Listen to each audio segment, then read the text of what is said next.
Hi students, तो आज लेकर के आगे हम नेक्स्ट टॉपिक जो है व्हीटस्टोन ब्रिज। व्हीटस्टोन ब्रिज बस ध्यान से समझिए, क्योंकि किरचॉफ्स लॉ अगर देखा जाए सिस्टमैटिक वे में अगर देखा जाए तो किरचॉफ लॉ के बाद किरचॉफ लॉ का एप्लीकेशन होता है व्हीटस्टोन ब्रिज में। और व्हीटस्टोन ब्रिज बेसिकली दो टाइप होते हैं इसके, बैलेंस्ड व्हीटस्टोन ब्रिज और अनबैलेंस्ड व्हीटस्टोन ब्रिज। और व्हीटस्टोन ब्रिज के कॉन्सेप्ट का यूज करके हम लोग पढ़ेंगे मीटर ब्रिज, और मीटर ब्रिज के कॉन्सेप्ट का यूज करके हम लोग पढ़ेंगे पोटेंशियोमीटर। वाह रे वाह, यानी सब एक दूसरे से लिंक्ड है ना। अभी और क्वेश्चंस हैं, यानी बेसिकली देखा जाए तो व्हीटस्टोन ब्रिज के हेल्प से भी हम इक्विवेलेंट रेजिस्टेंस फाइंड आउट करते हैं सर्किट का, है ना। कॉम्प्लिकेटेड सर्किट रहेगा, पता ही नहीं चलेगा कि सीरीज कॉम्बिनेशन है कि पैरेलल कॉम्बिनेशन है ना। तब हम लोग बात करेंगे पोटेंशियोमीटर के बाद सिमेट्री से भी क्वेश्चन बनता है, इसमें भी दिखाएंगे आज कि व्हीटस्टोन ब्रिज से भी क्वेश्चन बनेगा, बैलेंस्ड व्हीटस्टोन ब्रिज से। और उसी क्वेश्चन को हम आगे जब लेक्चर आएगा सिमेट्री का कॉन्सेप्ट बताएंगे आपको, उसमें भी इक्विवेलेंट रेजिस्टेंस फाइंड आउट करते हैं कॉम्प्लिकेटेड सर्किट का by the help of symmetry method. Okay, ये बात हुआ। फिर हम लोग पढ़ेंगे एनर्जी का बात करेंगे, पावर का बात करेंगे, हाँ heating effect of electric current का बात करेंगे। ओके, तो लास्ट हम लोग प्रोसेस पे आ जाएंगे। उसको पहले भी पढ़ लिया जाता है हीटिंग इफेक्ट, लेकिन हम लोग एक पैटर्न वे में, एक सिस्टमैटिक वे में पढ़ रहे हैं कि व्हीटस्टोन ब्रिज किरचॉफ लॉ का एप्लीकेशन है इसमें, हाँ। और उसके बाद मीटर ब्रिज या आगे जो भी हम आपको बोल चुके हैं, हाँ। तो ध्यान से सुना जाए व्हीटस्टोन ब्रिज, बस ध्यान से सुनते रहिए, पूरा का पूरा कॉन्सेप्ट क्लियर होगा। आराम से नोटबुक और पेन निकाल के बैठिए और ध्यान से सुना जाए मेरा बात, पूरा का पूरा पानी पानी होगा। ओके, देखा जाए कैसे। तो व्हीटस्टोन ब्रिज क्या है बच्चों? तो रेक्टेंगुलर या फिर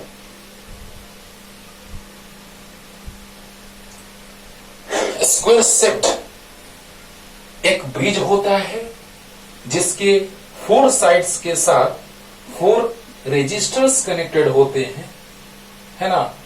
और 2 वर्टिसेस, जो इसके 2 वर्टेक्स होते हैं, उसके साथ एक वर्टेक्स के साथ बैटरी का एक टर्मिनल पॉजिटिव टर्मिनल और दूसरे वर्टेक्स के साथ बैटरी का नेगेटिव टर्मिनल, और रिमेनिंग 2 वर्टेक्स के साथ हम लोग गैल्वेनोमीटर कनेक्ट करते हैं, जिस गैल्वेनोमीटर का कॉन्सेप्ट बताएंगे अगले चैप्टर में। लास्ट में इसका लेक्चर चलेगा बच्चों, लास्ट में, है ना।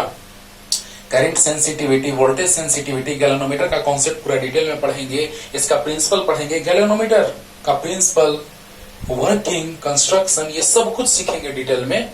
और उसमें 2 टर्म और पढ़ेंगे डिटेल में, current sensitivity end voltage sensitivity. थोड़ा सा हम सेंसिटिविटी का बात करते हैं यहाँ पे, है ना। करंट तो अमीटर से भी मेजर किया जा सकता है, बेसिक कॉन्सेप्ट बताए हैं आपको अमीटर और वोल्ट मीटर का। तो आखिर क्यों यहाँ पे गैल्वेनोमीटर लगाया गया? सोचो बच्चों, यहाँ पे रेजिस्टेंस R1 एकदम आराम से समझा रहे हैं, पूरा का पूरा एकदम कॉन्सेप्ट 100% क्लियर होगा, बस एक बार ध्यान से आप सुनिए और देखिए। ये है R1, R2, R3, R4, हमने इसको मान लिया, है ना। Wheatstone bridge, it is that type of bridge, हाँ, और इट इज रेक्टेंगुलर और square shaped bridge in which its 4 resistors are connected with its 4 sides, and a battery is connected with its 2 vertices and a galvanometer with the remaining 2 vertices. Okay, अब देखिए बच्चों, यहाँ पे 2 vertices के साथ galvanometer और 2 vertices के साथ सेल कनेक्टेड है, और चारों साइड के साथ 4 रेजिस्टर्स कनेक्टेड है। इसका रेजिस्टेंस होता है अच्छा खासा 50, 40, 100, 80, हाँ, इस तरह के रेंज में ओम में रेजिस्टेंस इसका होता है। लेकिन आपको पता है कि अमीटर का रेजिस्टेंस नेग्लिजिबल होता है, बहुत ही कम होता है, जो करंट को मेजर करता है ना। लेकिन अगर आप करंट को मेजर करें अमीटर से और मान लिया जाए कि आपने करंट का फ्लो कराया 0.01 एम्पियर, तो पता चला कि अमीटर का जो नीडल है वो डिफ्लेक्ट नहीं हुआ, बारे वाह। लेकिन वहां गैल्वेनोमीटर का नीडल डिफ्लेक्ट हो गया। देखो बच्चों, क्या दोनों में डिफरेंस भी हम आपको समझाएंगे वहां पे जब गैल्वेनोमीटर पढ़ाएंगे, लेकिन पहले बेसिक थोड़ा सा समझ लीजिए। गैल्वेनोमीटर क्यों लगाए हैं हम यहाँ पे, अमीटर हमने क्यों नहीं लगाया? Because ammeter also measure the electric current flowing through the electric circuit, but why we connect a galvanometer with two vertices of the bridge of the Wheatstone bridge. अब सोचो बच्चों, व्हीटस्टोन ब्रिज का तो हम लोग बात सीख लिए कि चार साइड्स के साथ चार रजिस्टर कनेक्टेड होते हैं, दो वर्टिसेस के साथ, दो वर्टिसेस के साथ एक सेल कनेक्टेड होता है, रिमेनिंग टू वर्टिसेस के साथ एक गैल्वेनोमीटर कनेक्टेड होता है। लेकिन गैल्वेनोमीटर ही क्यों, अमीटर क्यों नहीं? पहले इस बात को क्लियर करते हैं, ध्यान से सुनिए कि इससे करंट का फ्लो कराएंगे तो बहुत ही कम करंट होगा, क्योंकि रेजिस्टेंस इसका मच लेस होता है, रेजिस्टेंस मच लेस होता है। तो थोड़ा कोरिलेट करके समझिए, हम सोए हुए हैं और कोई पास किया मेरे बगल से, हमको पता नहीं चला, लेकिन एक डॉग वो सोया हुआ है, कोई पास किया बगल से धीरे धीरे भी, और तुरंत वो देख लिया, अरे कहां जा रहे हो? और सोचो बच्चों, उस डॉग के जैसा हाल है गैल्वेनोमीटर का, सेंसिटिव, मोर सेंसिटिव, और हमारे जैसा हाल है गैल्वेनोमीटर अमीटर का। यानी अमीटर से होकर के थोड़ा करंट अगर फ्लो करता है तो इसका रेजिस्टेंस बहुत ही लेस होता है, मच लेस। और आइडियल एमीटर का के बारे में बताए थे आपको, आइडियल एमीटर का रेजिस्टेंस 0 होता है। लेकिन हम लोग ये देखते हैं कि कुछ ना कुछ रेजिस्टेंस तो होगा अमीटर का, तो अमीटर का कुछ ना कुछ रेजिस्टेंस होता है, नेग्लिजिबल होता है, तो थोड़ा स्लाइटली करंट का फ्लो होगा, लेस अमाउंट ऑफ करंट का फ्लो होगा, वो मेजर नहीं कर पाया, उसका नीडल डिफ्लेक्ट नहीं हुआ, तो हम लोग को लगा कि करंट का फ्लो हुआ ही नहीं। लेकिन सच तो ये था कि उस अमीटर से करंट का फ्लो हुआ था, तो वहां पे हमको जरूरत पड़ जाता है, उसका रिक्वायरमेंट होता है किसका? गैल्वेनोमीटर का। Means galvanometer is much and more और टू मच सेंसिटिव डिवाइस। अब सोचो बच्चों, ये टू मच सेंसिटिव डिवाइस होता है विच मेजर द लेस अमाउंट और negligible amount of electric current. अब सोचो, negligible amount of electric current को भी इजिली ये मेजर कर लेता है। मींस आपको बताएंगे, ऐसा पढ़ना तो है हम लोगों को अगले चैप्टर में, गैल्वेनोमीटर का मीटर में कन्वर्जन और गैल्वेनोमीटर का वोल्ट मीटर में कन्वर्जन। लेकिन आपको बता दे बच्चों कि यहां हम लोग पढ़ेंगे इसलिए क्योंकि आपको पूरा का पूरा क्लियर हो कॉन्सेप्ट, है ना। लेकिन अभी आगे टाइम है, उसमें लास्ट लेक्चर शायद यही होगा। अब ध्यान दो बच्चों, बस ये बात हमको सिखलाना था कि गैल्वेनोमीटर बहुत ही लेस अमाउंट ऑफ करंट को भी मेजर कर लेता है, हायर करंट को भी मेजर करेगा। उसके लिए हम दो तरह का बताएं कि गैल्वेनोमीटर का कन्वर्जन करेंगे मीटर में, वोल्ट मीटर में, लेकिन उस बात को भी अलग रखते हैं, वो बात अभी आपको कंफ्यूज करेगा। ओके, अब देखिए, ध्यान दीजिए। अब हमको पता चला कि व्हीटस्टोन ब्रिज दो तरह का होता है। एक होता है बैलेंस्ड व्हीटस्टोन ब्रिज, वाह, और अगला होता है अनबैलेंस्ड। तो आज हम इस लेक्चर में बतलाने जा रहे हैं आपको बच्चों बैलेंस्ड व्हीटस्टोन ब्रिज के बारे में। Mind it, in this lecture we discussed about the balanced Wheatstone bridge. और बैलेंस्ड व्हीटस्टोन ब्रिज में गैल्वेनोमीटर से पास होने वाला करंट जो होता है बच्चों वो 0 होता है। मीन्स वहां सिर्फ हम IG लिख रहे हैं, सिर्फ IG इक्वल 0, है ना। अब सोचो, बैलेंस्ड, जैसे हम बैलेंस्ड हैं, मींस जिस पोजीशन में है वैसे ही रह गए, बैलेंस्ड। अब सोचो, उसी तरह से गैल्वेनोमीटर का नीडल डिफ्लेक्ट नहीं होगा तो बैलेंस्ड है, जिस तरह से है वो वैसे ही है। मींस अगर वो डिफ्लेक्ट नहीं होगा उसका नीडल, मींस वो बैलेंस्ड है, मींस करंट का फ्लो से 0 होगा। सोचो, कोरिलेट करो, अगर हम ऐसे हैं तो बैलेंस्ड, उसी तरह से गैल्वेनोमीटर का नीडल नहीं डिफ्लेक्ट हुआ तो भी बैलेंस्ड। क्लियर हुआ? तो बताइए बच्चों कि बैलेंस्ड में गैल्वेनोमीटर से होकर के करंट का फ्लो नहीं होता है, means no any electric current is passes through the galvanometer in the case of balanced Wheatstone bridge. ओहो, तो the bridge in which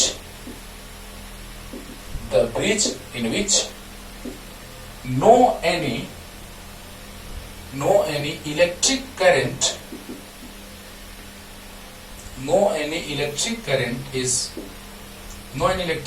is passes through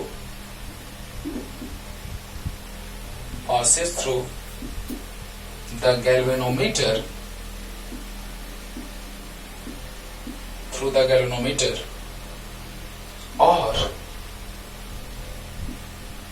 और गैल्वेनोमीटर, पहले लिख रहे हैं बच्चों तब समझाएंगे।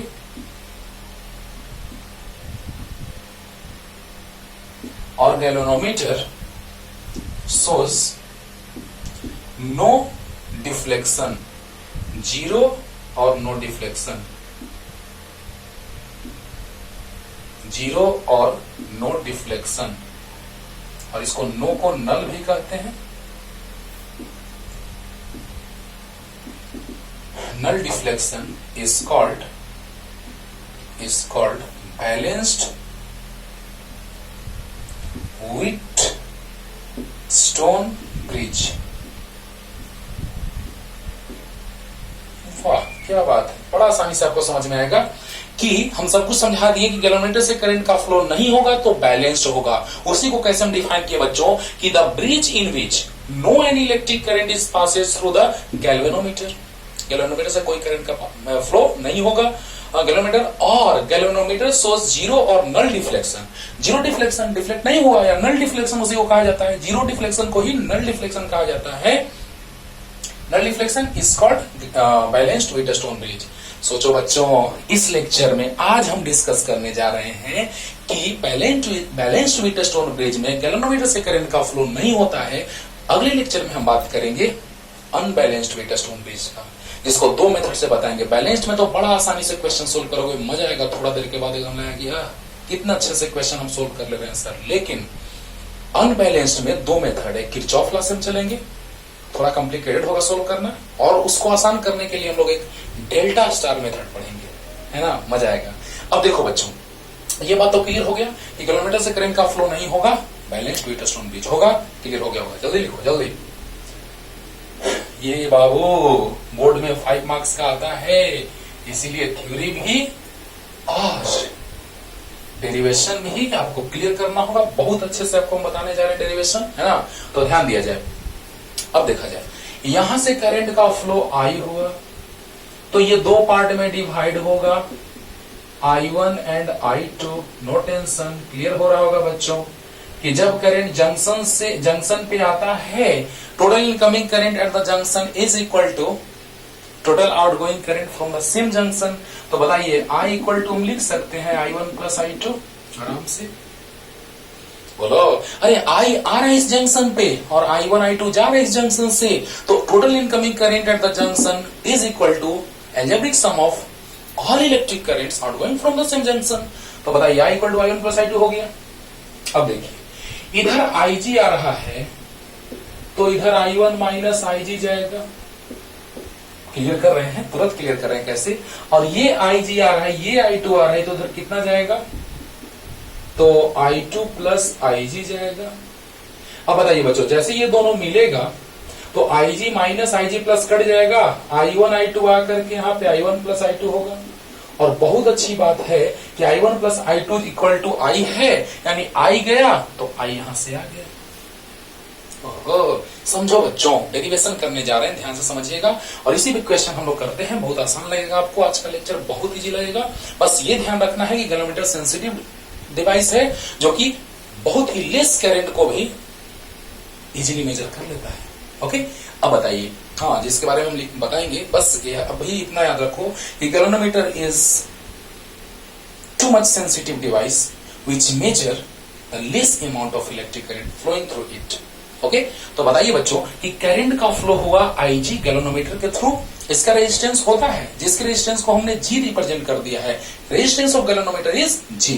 ओके, अब देखो, I गया, दो पार्ट में डिवाइड हुआ, इधर IG नीचे आ गया। मान लो तुम्हारे पास, पहले सिंपल वे में समझो, हमारे पास 10 रुपीज है, 2 रुपीज पॉकेट से बाहर नीचे गिर गया, तो कितना बचा, 8 रुपीज, यानी 10 माइनस 2। ओके, और 2 रुपीज यहाँ आया, किसी के पॉकेट में 20 था, तो 20 प्लस 2 और आ गया, तो 22, यानी ऐड हो गया। बोलो, या फिर ऐसे सीख सकते हैं आप, इस जंक्शन पे देखिए, नहीं पता कि कितना है, मिटा देते हैं कुछ देर के लिए और वही ला देते हैं, विश्वास हो जाएगा।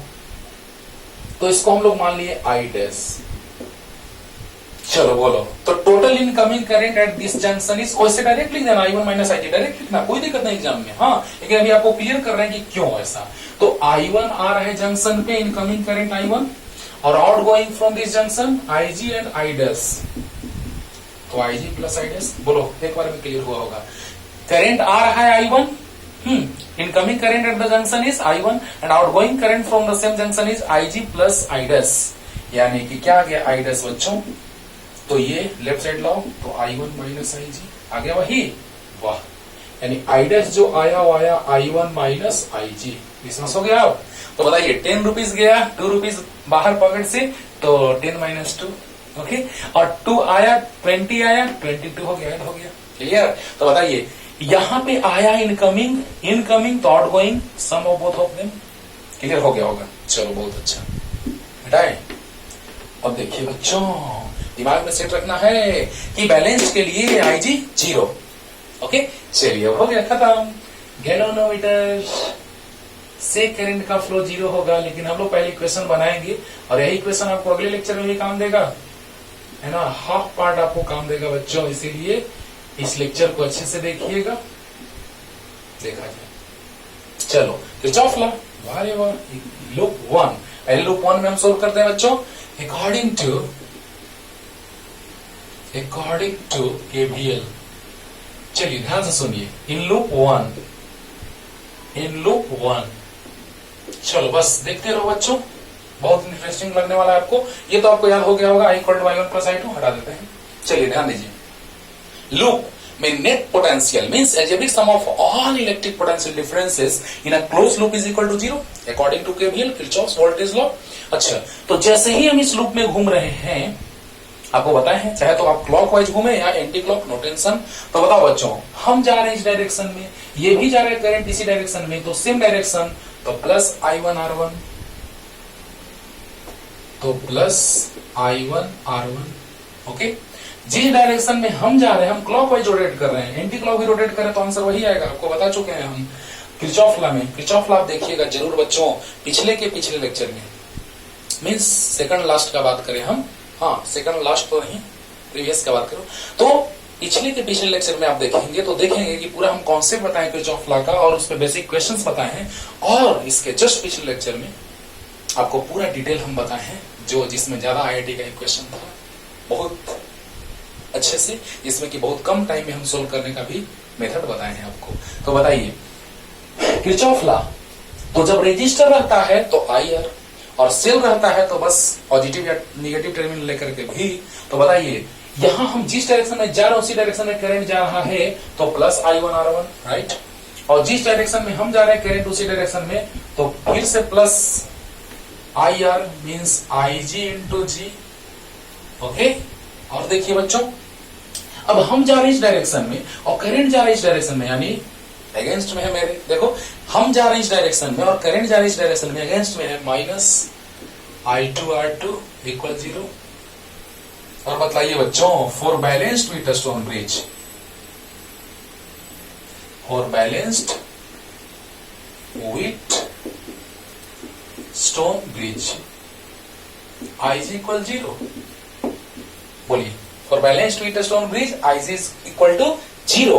अब सोचो बच्चों, IG को जैसे हम 0 करेंगे, क्योंकि गैल्वेनोमीटर से करंट का फ्लो नहीं होगा, बैलेंस्ड होगा, ओके।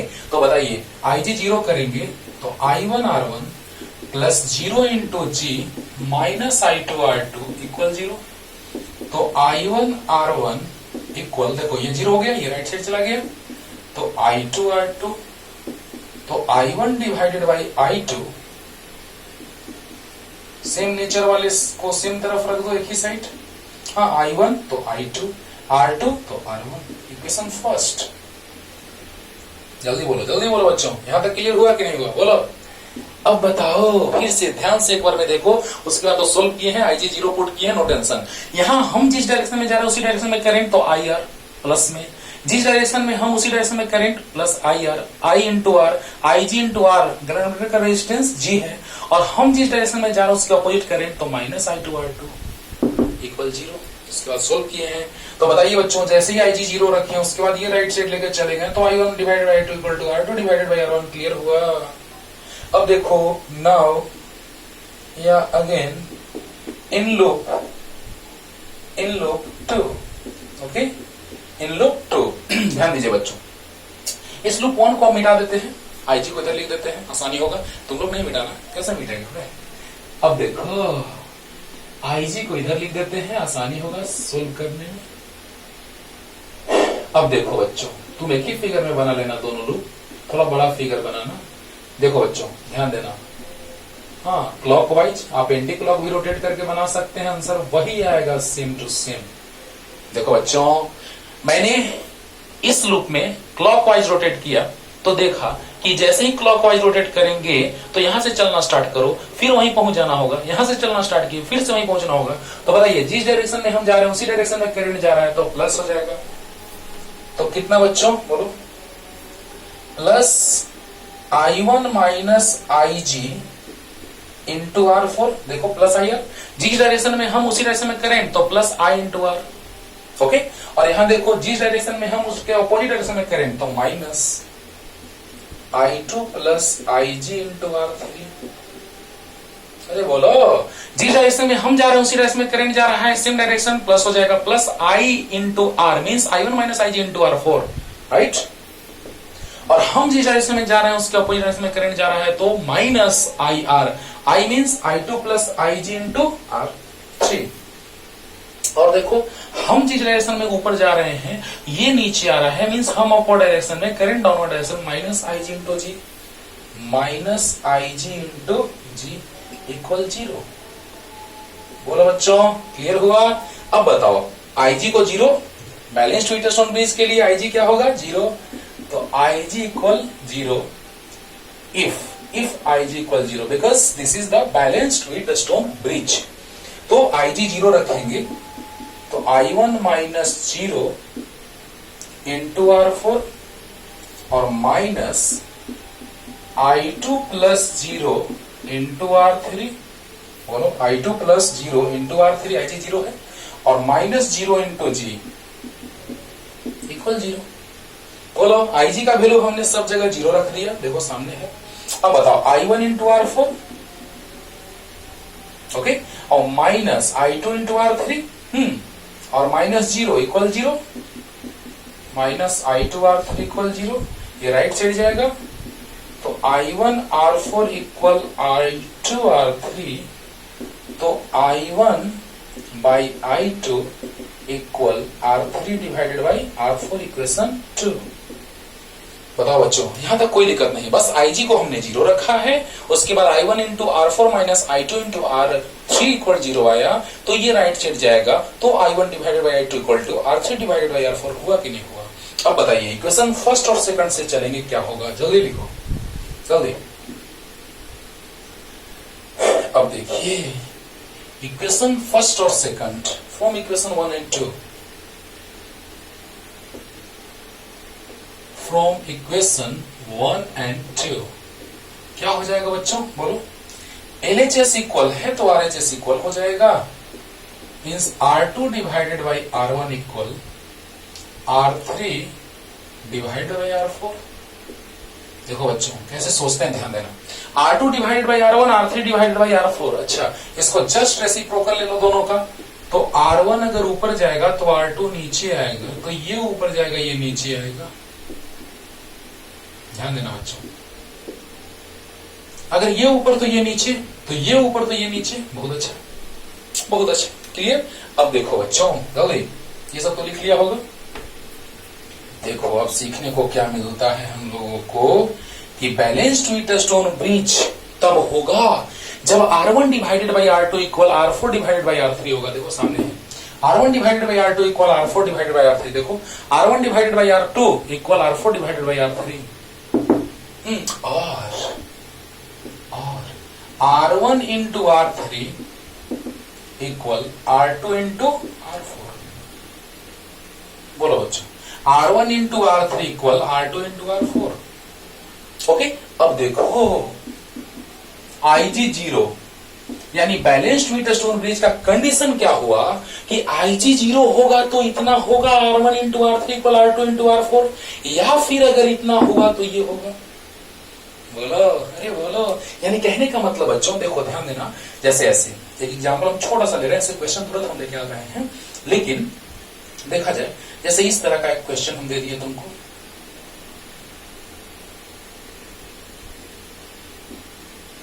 ओके, ये है मान लो 5 ओम, ये है 20 ओम, ये है 10 ओम, ये है 10 ओम और ये है गैल्वेनोमीटर। तुमसे हम पूछे कि find the electric current passes through the galvanometer, 4 option दे दिए।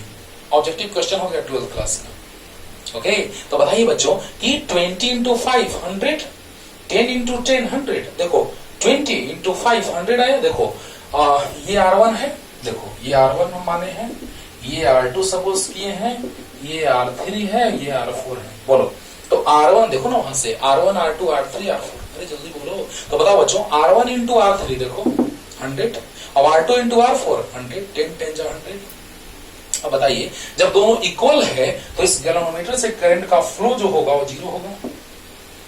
क्वेश्चन बन गया, क्वेश्चन बन गया। लेकिन अगले लेक्चर में चलेगा अनबैलेंस्ड, मतलब क्या कि ये प्रोडक्ट और ये प्रोडक्ट इक्वल नहीं होगा। तो अगले लेक्चर में हम बात करेंगे अनबैलेंस्ड का, लेकिन आज का लेक्चर हम लोग का चल रहा है बैलेंस्ड व्हीटस्टोन ब्रिज का। ओके चलो जल्दी लिख लो और तुरंत क्वेश्चन लेके आ रहे हैं। देखा जाए बच्चों क्वेश्चन, ध्यान दिया जाए। कह रहा है कि find the value of resistance x if electric current passes through 5 ohm resistor is 0। Okay, कह रहा है, ध्यान दीजिएगा, लगेगा देखने में आपको कि सच में व्हीटस्टोन ब्रिज का फॉर्मेशन हो रहा है, इस बात पे ध्यान देना है। और बैलेंस्ड है कि अनबैलेंस्ड ये क्वेश्चन खुद कह देगा। ओके, तो देखा जाए यहाँ पे ये लग रहा है कि नहीं, पहले तो वीडियो पॉज करके क्वेश्चन लिख लो दोनों, जल्दी अभी और कराएंगे। तो देखा जाए बच्चों, लग रहा है कि नहीं आपको व्हीटस्टोन ब्रिज, ये दिखाते हैं, देखो ध्यान देना। अच्छा, ये इसको थोड़ा और ऊपर अगर हम लेके चले जाएंगे तो कुछ ऐसा सिचुएशन होगा। देखो तो जल्दी देखो, इसको पहले सेल को नीचे कनेक्ट कर लेते हैं, सेल को पहले नीचे। देखो बच्चों ये टर्मिनल, ध्यान देना, एकदम फील कराते हैं, मजा आएगा। वाह क्या बात है। ये नेगेटिव टर्मिनल कनेक्टेड है इससे और पॉजिटिव टर्मिनल कनेक्टेड है इससे, तो ऊपर हटा देते हैं। देखो 6 वोल्ट का बैटरी है, राइट, बैटरी होगा तभी तो करंट का फ्लो होगा। अब देखो थोड़ा सा स्टाइल मारते हैं बच्चों कि यहां पर जैसे ही इसको और भी ऊपर हम लेके चले जाएंगे तो फील आएगा आपको, यही x है और ये 18 है। गजब गजब, देखो तो बच्चों, देखने में लग रहा है कि यही व्हीटस्टोन ब्रिज है। अरे वाह, अब कौन सा ब्रिज है ये, यही हमको समझना है। बैलेंस्ड है कि अनबैलेंस्ड है, क्योंकि आज हम बैलेंस्ड पढ़ा रहे हैं तो बैलेंस्ड ही लेके चलेंगे, ये तो सोच रहे होगा तुम लोग। तो बताइए ये 6 वोल्ट है बच्चों। अब बताओ ये बैलेंस्ड व्हीटस्टोन ब्रिज बना या नहीं बना, जरा क्वेश्चन पढ़ के देखते हैं कि find the value of resistance x if electric current passes through 5 ohm resistor is 0। वाह, बताओ इसको हम गैल्वेनोमीटर यहां मानते थे याद है, और IG इक्वल टू 0 ले लेते थे, और जैसे ही IG 0 होता था, this is the balanced Wheatstone bridge, याद कीजिए। तो जब इससे करंट का फ्लो 0 हुआ मींस IG इज 0, I5 लिख देते हैं, 5 वाले से करंट का फ्लो हो रहा है तो I5 इक्वल 0। ध्यान देना बच्चों, यहां पे 2 वर्टिसेस से कनेक्टेड है सेल और 2 वर्टिसेस से कनेक्टेड है एक रेजिस्टर। तो दिमाग में सेट रखना है कि इस दोनों वर्टिसेस, सेल वाला नहीं, सेल वाले वर्टिसेस के साथ जो रेजिस्टर कनेक्टेड रहेगा आगे भी चलेगा, वो नहीं हटाएंगे। कौन हटाते हैं, किससे करंट का फ्लो 0 होता है, तो जो इन दोनों वर्टिसेस से कनेक्टेड रहता है उससे 0 होता है। सब कुछ हम समझा दिए अभी थ्योरी में, तुरंत पीछे। ओके, तो बताइए इससे करंट का फ्लो 0 हो रहा है, ये बात क्वेश्चन में लिखा हुआ है कि find the value of x resistance x if electric current passes through 5 ohm resistor is 0। Clear? अब देखो बच्चों, जैसे ही इससे करंट का फ्लो 0 हो रहा है, बैलेंस्ड हो गया। अच्छा बताओ कि I5 0 आ गया, इसको R1 मानते थे बच्चों, इसको R2, इसको R3 और इसको R4, याद करो। तो R1 इंटू R3 क्या, ये आइडिया क्या दे रहा है कि 4 बैलेंस्ड विथ स्टोन ब्रिज। वाह, ये आइडिया दे दिया, हाँ, कि इससे ही तो करंट का फ्लो 0 होता था, तो ये बैलेंस्ड व्हीटस्टोन ब्रिज है। और बैलेंस्ड व्हीटस्टोन ब्रिज के लिए क्या होता है बच्चों, तो R1 into R3 equal R2 into R4। क्या बात है, एक बार भी क्लियर हुआ होगा। R1 into R3 equal R2 into R4, या फिर ऐसे लिखते थे R1 by R2 equal R4 by R3, उसी से तो आता था R1 into R3 equal R2 into R4।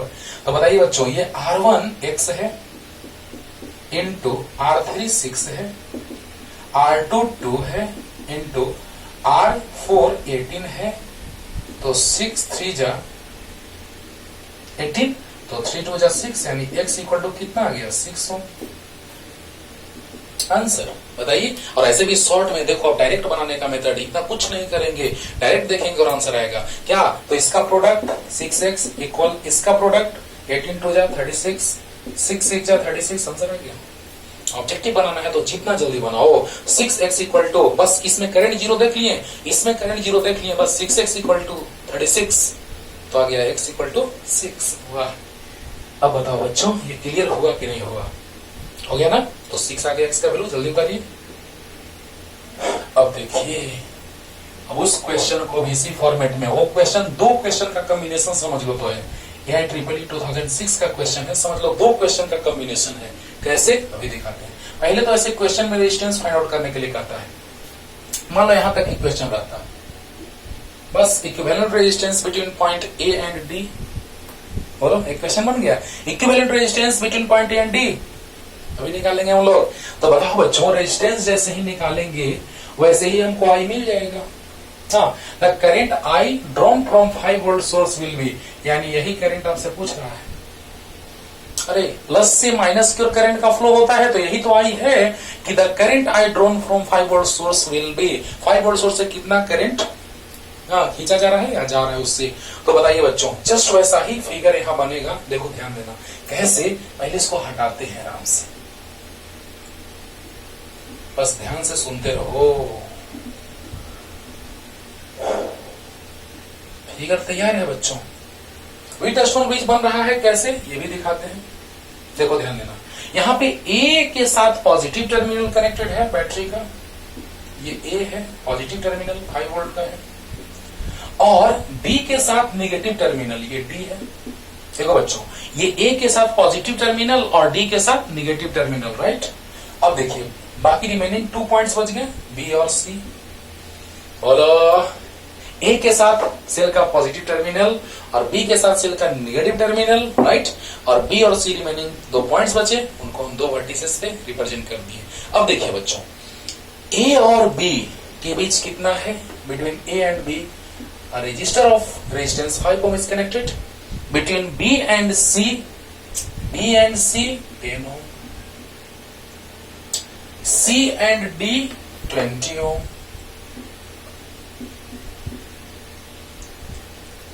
A and C 10 ohm, between B and D 10 ohm। समझिएगा ध्यान से, एक बार में क्लियर करते हैं बच्चों। A के साथ पॉजिटिव टर्मिनल, D के साथ नेगेटिव टर्मिनल, ओके। B और C 2 पॉइंट और भी हम ले लिए क्योंकि 4 पॉइंट्स हैं, ओके। A और B के बीच 5 ओम, B और C के बीच 10 ओम, C और D के बीच 20 ओम, A और C के बीच 10 ओम, B और D के बीच 10 ओम। देखो बच्चों, देखो मजा आएगा, वाह। अच्छा बताओ, जिस रजिस्टर से करंट का फ्लो नहीं होगा उस रजिस्टर का कोई इंपॉर्टेंस है, उसको सर्किट से हटा देंगे। बताओ, अगर हम ये सेल कनेक्ट लिए, हाँ, और उससे हम एक रजिस्टर कनेक्ट नहीं किए हुए हैं, है ना, या उससे करंट का मान लो कनेक्टेड है सर्किट में किसी भी तरह से, लेकिन बहुत सारे बल्ब कनेक्टेड हैं जो ग्लो कर रहे हैं और एक बल्ब ग्लो नहीं कर रहा है, यानी कि ऐसा कॉम्बिनेशन हम किए हैं कुछ इस तरह का कि उससे करंट का फ्लो नहीं हो रहा है। अब आप बताइए हमको बच्चों कैसे नहीं होगा। सो देख लो, यहाँ पे R1 है, ये R1 है, ये R2 है, ये R3 है, ये R4 है। बोलो, यहां पे करंट का फ्लो 0 हो रहा है, आई जी लिख दें, चलो आई डैश लिख देते हैं इक्वल टू 0, जिसको हम आई जी लिख रहे थे अभी, जस्ट थ्योरी जो पढ़ा है उसमें आई जी लिख रहे थे कि इससे करंट का फ्लो 0 कैसे हुआ, कैसे पहले ही पता चल गया। देखो हमको पता चल गया कैसे, 20 into 500 और 10 into 1000। अरे वाह, देखो बैलेंस्ड व्हीटस्टोन ब्रिज है बच्चों। R1 into R3 equal 5 into 20 100 और and R2 into R4 equal 10 into 10 100। बोलिए, तो R1 इंटू R3 इक्वल आ गया R2 into R4। therefore I dash equal 0। it means it is a balanced। Objective question बनाएंगे तो इतना कुछ नहीं लिखेंगे, हाँ जब हम लोग थियोरेटिकली सॉल्व करेंगे तब ऐसे लिखेंगे। It is a balanced with stone bridge.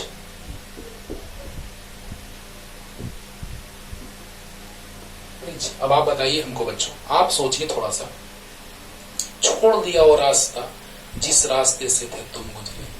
हाँ, और हम ऐसे जब समझते हैं कि कोड़ दिया वो रास्ता यानी हटा दिया वो रास्ता जिस रास्ते से तुम नहीं थे गुजरे। अब सोचो कि इस रास्ते से नहीं गुजरना है किसी को, जिस बल्ब से करंट का फ्लो नहीं होगा वो बल्ब क्या डिस्टरबेंस क्रिएट करेगा? नहीं करेगा, यानी उसको सर्किट से रिमूव कर देंगे। अब बताइए बच्चों, रेजिस्टेंस मतलब क्या होता है? हाँ, which opposes the direction of flow of electric current, which opposes the direction of flow of electric current is known as resistance. तो रेजिस्टेंस ये क्यों? करंट का फ्लो जीरो हो रहा है, यानी इससे करंट का फ्लो जीरो हो रहा है, तो क्या ये डिस्टर्ब करने का कोई मतलब है?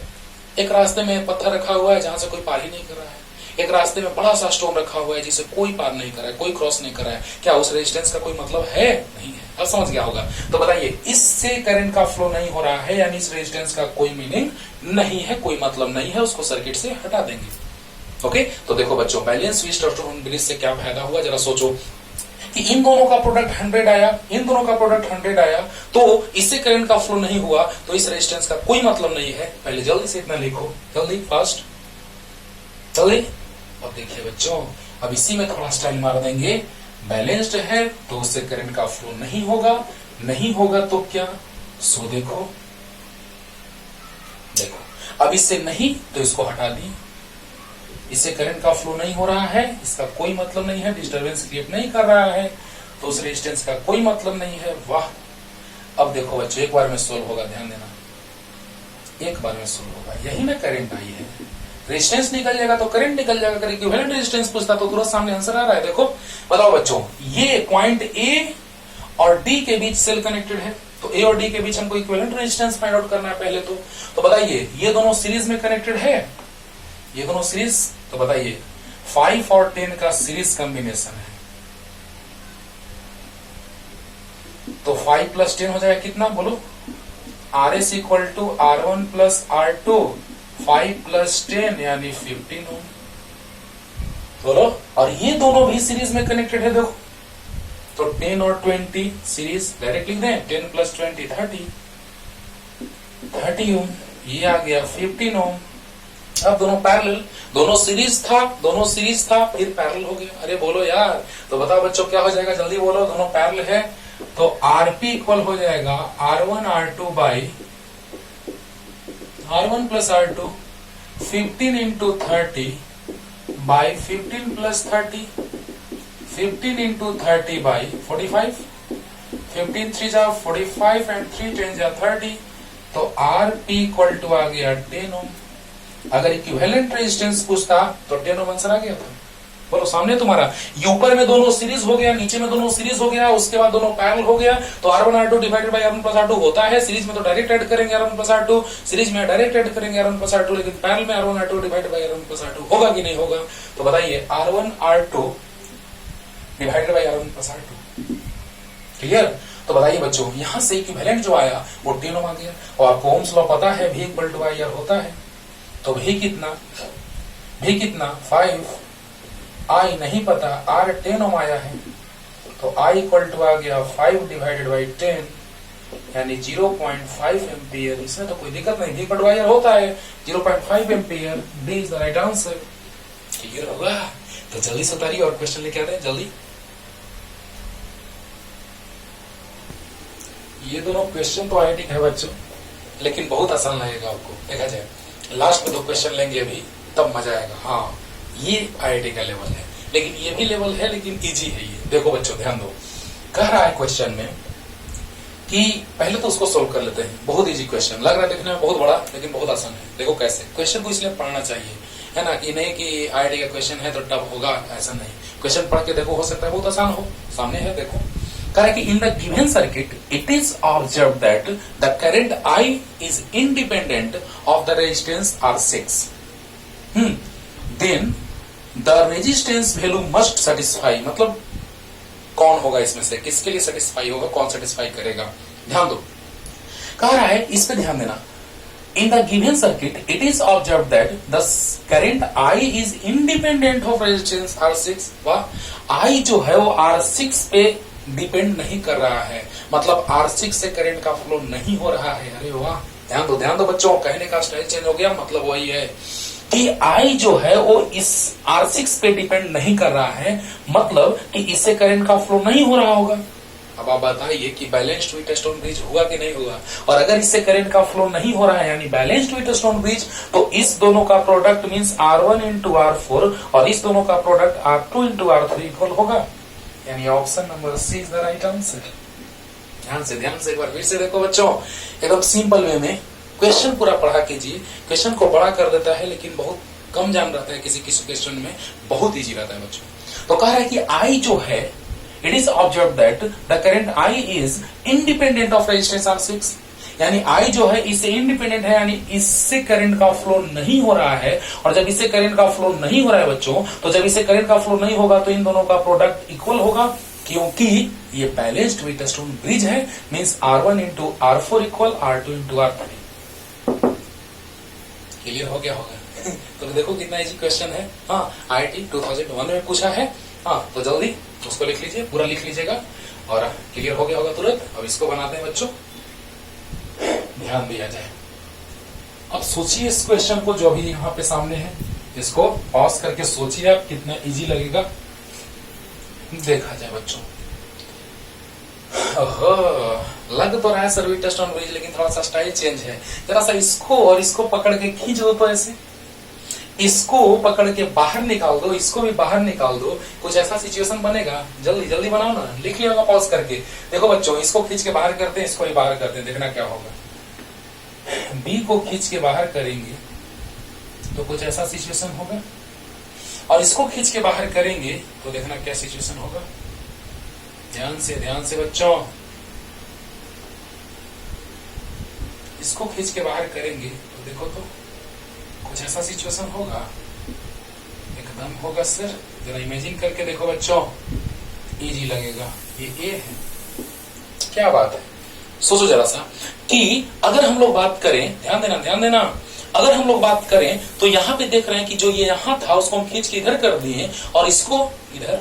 तो बताइए बच्चों, ये R1 मान लें, ये R2, ये R3 और इसको R4। वाह, अब बताओ तो R1 इंटू R3 कितना है। देखो R1 इंटू R3, बोलो, अरे R इंटू R यानी R स्क्वायर, और R2 into R4 and R2 into R4 R into R means R square. अब बताओ बच्चों, ये दोनों इक्वल हुआ, therefore R1 into R3 equal R2 into R4।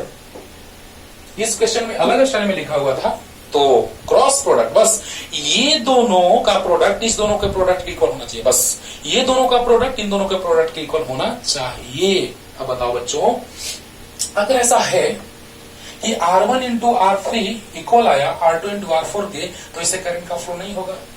बोलो, अगर इनका प्रोडक्ट इक्वल तो इन दोनों के टर्मिनल्स के साथ कनेक्टेड रहता था सेल, और दो वर्टिसेस के साथ गैल्वेनोमीटर, याद करो, तो उससे करंट का फ्लो जीरो। और जब करंट का फ्लो जीरो तो उस रेजिस्टेंस का कोई मतलब है। अभी तुरंत पिछले क्वेश्चन में समझाया पीछे कि जिससे करंट का फ्लो नहीं हो रहा है उस रेजिस्टर का क्या मतलब, कुछ नहीं। अब बताओ बच्चों, इसको रिमूव कर दे सर्किट से, पीछे सब कुछ समझा चुके हैं। बोलो, तो अब डायरेक्ट सब हटा दें बच्चों, जल्दी वहां तक आइए जल्दी। अब देखिए, अब इसके बाद क्या होगा, तो इस रेजिस्टर को हटा देंगे। कोई मतलब नहीं है, जिसे करंट ही नहीं जाएगा उस रेजिस्टर का क्या मतलब, कुछ नहीं, बिना मतलब का कनेक्टेड है। अरे डिस्टरबेंस क्रिएट करना काम रहता है रेजिस्टर का, हाँ, और डिस्टर्बेंस क्रिएट हो ही नहीं रहा है, क्या फायदा हुआ, कुछ नहीं। तो बताओ बच्चों कि उस रजिस्टर को हम हटा दिए सर्किट से, क्योंकि उससे करंट का फ्लो नहीं होगा, क्योंकि ये बैलेंस्ड वेटेड सोलनॉइड ब्रिज है। कौन सा? बैलेंस्ड, क्योंकि इसका प्रोडक्ट इसके इक्वल आया, मतलब कि बैलेंस्ड, यानी इसको हटा दिए। अब बताइए ये दोनों सीरीज, जल्दी उधर जल्दी। तो आर एस इक्वल टू होगा बच्चों R1 प्लस R2, दोनों सीरीज में है 2R, ये दोनों भी सीरीज में, क्या बात है, R1 प्लस R2 2R, मतलब थोड़ा लिख लेना कि आर एस इक्वल टू होता है R1 plus R2, R plus R means 2R, इसके साथ भी R प्लस R 2R, यहाँ भी 2R, अरे वाह। और बताओ दोनों पैरेलल में है, RP equal to R1 into R2 by R1 plus R2, अरे बोलो 4R square by 4R, are बच गया, यही आंसर हो गया। या ऐसे भी आप बना सकते हैं बच्चों, दोनों सेम रेजिस्टर्स हैं तो आरपी इक्वल टू होता है R बाई एन, R है 2R, अरे बोलो R है 2R और N कितना 1 2, याद है पैरेलल में फॉर्मूला होता है RP equal to R by n, तो RP equal to R by n, R है 2R, जब सेम रहता है तब ये फॉर्मूला लगाते हैं, तो RP equal to R by N same रहता है तब, तो R है 2R और N है कितना 1 2, 2 से डिवाइड कर जाएगा, R बच जाएगा, यानी यहाँ कितना R आ गया। जल्दी बताओ, जल्दी उतारो, कुछ क्वेश्चन और है। ये दोनों लाजवाब क्वेश्चन है बच्चों, देखा जाए, ध्यान दिया जाए। ये सिमेट्री से भी बनाएंगे, आगे सिमेट्री का जब लेक्चर अपलोड करेंगे तो ये क्वेश्चन सिमेट्री से भी बनाएंगे, लाइन ऑफ सिमेट्री है ना, तो सिमेट्री से क्वेश्चन बनाएंगे, वही आंसर सेम आएगा। लेकिन आज देखिए बच्चों, ध्यान दिया जाए, अब डायरेक्ट एकदम, हाँ अगर इसका प्रोडक्ट इसके इक्वल तो ये हट जाएगा। ओके देखो ध्यान देना, अब यही दोनों में करेंगे। और देखो ये IIT 2002 का क्वेश्चन है और वो एडवांस जेई एडवांस में साइट है, जेई मेंस मींस ट्रिपल 15 का क्वेश्चन है। ध्यान दिया जाए बच्चों, ये टफ क्वेश्चन है लेकिन बहुत आसानी से आप सोल्व करेंगे। देखा जाए, अगर इस दोनों का product 2RR equal to 2RR तो ये हट जाएगा, हाँ 2 इसका प्रोडक्ट इसके इक्वल होगा तो ये हट जाएगा। देखो 2RR इक्वल टू 2RR, बोलो तो बताइए बच्चों एक और तरीका कि 2R into 2R 4R square और 2R into 2R 4R square, तो यहाँ पे जो कनेक्टेड रहता था यहाँ तो सेल्फ कनेक्टेड रहता था, ये नहीं हटाएंगे, ये हटाएंगे। वाह, याद रखो गैल्वेनोमीटर ऐसे ही ना कनेक्टेड रहता था यहाँ पे। अरे बोलो, ऐसे जो कनेक्टेड है बच्चों ये रेजिस्टर्स हैं, तो इसको हटाते थे हम लोग। अगर बैलेंस्ड रहता था तो इसको हटाते थे, किसको? इसको हटाते थे, किसको? यानी इसको हटाते थे। तो बताइए बच्चों, यहां भी वही हाल हो रहा है। ध्यान देना, एक बार में क्लियर तुरंत होगा कि जैसे ही इसका प्रोडक्ट इसके इक्वल है ये हट जाएगा, इसका प्रोडक्ट इसके इक्वल है ये हट जाएगा। देखो ना 2R इंटू R और 2R इंटू R तो ये हट जाएगा, 2R into R 2R into R तो ये हट जाएगा। बताइए 2R into R 2R into R के नहीं इक्वल है तो ये हट जाएगा। या फिर एक और step 2R into 2R 4R square 2R into 2R 4R square, तो इसको हटाया जाता है। देखो सब तरह से एक ही मिल रहा है। अब बताओ बच्चों, डायरेक्ट प्रोडक्ट इक्वल तो इसको हटा देंगे। अच्छा बोलो, क्वेश्चन उतार लेना बच्चों, वीडियो पॉज करके क्वेश्चन लिख लीजिएगा। यहाँ 2R यहाँ 2R है, जल्दी जल्दी। अब बताओ डायरेक्ट एक बार में, ये दोनों सीरीज में है, जल्दी देखो जल्दी, ये सीरीज में है तो सीरीज में 2R प्लस 2R कितना हो जाएगा 4R। हाँ, R is equal to R1 plus R2 एक लिख देते हैं, तो 2R plus 2R equal to 4R। ये भी दोनों सीरीज में है तो R प्लस R 2R, और ये भी दोनों सीरीज में है, जल्दी बोलो, तो 2R प्लस 2R 4R। अब बताइए तीनों पैरेलल में है कि नहीं है? अरे बोलो, आसान हो गया ना। अरे बोलो यार, तीनों पैरेलल में है तो 1/RP इक्वल टू, ऐसे तो डायरेक्ट आप सोल्व कर सकते हैं, 4R पैरेलल में तो 2R हो जाएगा, हाफ हो जाएगा, और 2R इंटू 2R सोल्व करेंगे तो ये आ जाएगा। जल्दी लिख लो, भाई सोल्व कर देते हैं। एक मेथड से तो सोल्व कर दिए डायरेक्ट एकदम, और एक सोल्व करते हैं जल्दी। तो देखा जाए बच्चों, सोल्व करेंगे तो क्या आ जाएगा। सो देखिए 1/RP equal 1/R1 plus 1/R2 plus 1/R3, all are connected in parallel and formula यही होता है बच्चों। तो 1/RP equal 1/4R plus 1/2R plus 1/4R। जल्दी बोलो, ध्यान दो, 1/4R plus 1/2R plus 1/4R। Clear हुआ? अब बताओ 1/4R और 1/4R डायरेक्ट लाइन में 2/4R हो जाएगा। हो जाएगा। तो बताइए बच्चों ये आ गया। अब बताइए ये भी 2r ये भी 2r, तो 2r r एलसीएम हो गया। अरे 2r यहाँ भी 2r, तो 2r r एलसीएम, तो 2r से कट गया 2r, r बच गया, प्लस 2r से 2r कैंसिल, r बच गया। अरे बोलो यार सोल्व करने आता है यार। देखो 1/4r plus 1/4r 2/4r plus 1/2r। अब बताओ जैसे ही इसको सोल्व किए तो 2 2 जा 4 यानी 1/2r प्लस 1/2 स्मॉल r। हाँ 2r r एलसीएम ले लिए तो 2r से 2r कैंसिल, r बच गया, 2r से 2r कैंसिल, r बच गया। ये ऊपर जाएगा rp equal to 2r r y, r plus r। Option number A is the right answer. Clear? जल्दी जल्दी उतारो, जल्दी क्लियर हो गया होगा, जल्दी बच्चों। अब देखिए उसको उसी में छोटा करते जाते हैं स्टेप वाइज। देखिएगा इंटरेस्टिंग, मजा आएगा, ध्यान दो, यही स्टेप वाइज छोटा करते जाते हैं, देखना बच्चों। अच्छा बताओ ये थोड़ा सा और इधर खींच देंगे तो क्या हो जाएगा, ये प्रोडक्ट और ये प्रोडक्ट, सामने वाला का प्रोडक्ट इक्वल होना चाहिए था, याद करो। तो इसका प्रोडक्ट और इसका प्रोडक्ट इक्वल है, देखो 4 1 जा 4 2 2 जा 4, तो ये बीच का रेजिस्टेंस खत्म। अरे कुछ ऐसा ही नहीं बच्चों, 1 2 2 4 कुछ इस तरह से देखो तो, कुछ इस तरह से देखो तो, और यहाँ पे 8 ओम है। देखो यहां पर 8 है बच्चों, 8 ओम, और ये है 1, ये है 2, ये है 2, ये है 4। अब तो आराम से समझ रहे होंगे। देखो इस कॉर्नर को इधर खींच दिए, अरे वाह, इस कॉर्नर को जब इधर खींच देंगे बच्चों तो कुछ ऐसा हल होगा। देखो अरे इस कॉर्नर को थोड़ा इधर खींचेंगे, ऐसा हल होगा, होगा। अब बताओ बच्चों, यहाँ 1 है, यहाँ 2 है, सही है, यहाँ 2 है, यहाँ 4 है, इसको सीधा करोगे फिर वही आ जाएगा, सीधा करोगे फिर वही आ जाएगा। अब बोलो इसका प्रोडक्ट और इसका प्रोडक्ट इक्वल आया, इसका प्रोडक्ट और इसका प्रोडक्ट इक्वल आया, तो ये हट जाएगा, वाह ये हट जाएगा, क्या बात है। इसे करंट का फ्लो नहीं होगा, सर्किट से रिमूव कर देंगे, वाह क्या बात है। जल्दी एक स्टेप खत्म हो गया, जल्दी उतारो। अब देखो ये दोनों 1 और 2 सीरीज में है, आप तो सोल्व कर सकते हो आराम से। 1 और 2 सीरीज में 3 हो जाएगा, और 2 और 4 सीरीज में 6 हो जाएगा। बोलो अब तो इतना यार सोल्व कर सकते हो, R1 + R2 लिख सकते हो। सीरीज में R1 + R2 होता है कि नहीं होता है, बोलो जल्दी बोलो। अरे सीरीज में R1 + R2 होता है ना, तो 1 + 2 3 हो जाएगा, और 2 + 4 6 हो जाएगा। जल्दी नेक्स्ट स्टेप जल्दी। अब बताओ दोनों पैरेलल में है, 3 और 6 पैरेलल में है, तो बताइए बच्चों 3 और 6 पैरेलल में, तो Rp equal to R1 × R2 by R1 + R2 18/9 2 ohm. देखो अरे देख लो, 3 × 6/3 + 6 18/9 यानी 2 ओम। बोलो अब बताओ बच्चों, अब बताओ थोड़ा सा स्टाइल मारते हैं, काम खत्म हो गया। जल्दी से वहां तक उतारो, जल्दी जल्दी। अब देखो ये 2 आ गया है, थोड़ा सा स्टाइल में लिखेंगे तो बहुत मजा आएगा। ये 2 है बच्चों, ये 2 है, और इस 6 को देखो एक ही पॉइंट पे कनेक्टेड है ना, तो थोड़ा ऐसे कर लेते हैं, ये 6 ओम है। अच्छा यहाँ बीच में कोई रजिस्टर कनेक्टेड नहीं है, तो दोनों सेम पॉइंट पे मान सकते हैं, ये 12 और ये 4। बोलो अरे बोलो नीचे रजिस्टर नहीं है तो शॉर्ट सर्किट, सेम पॉइंट 12 ओम और 4 ओम।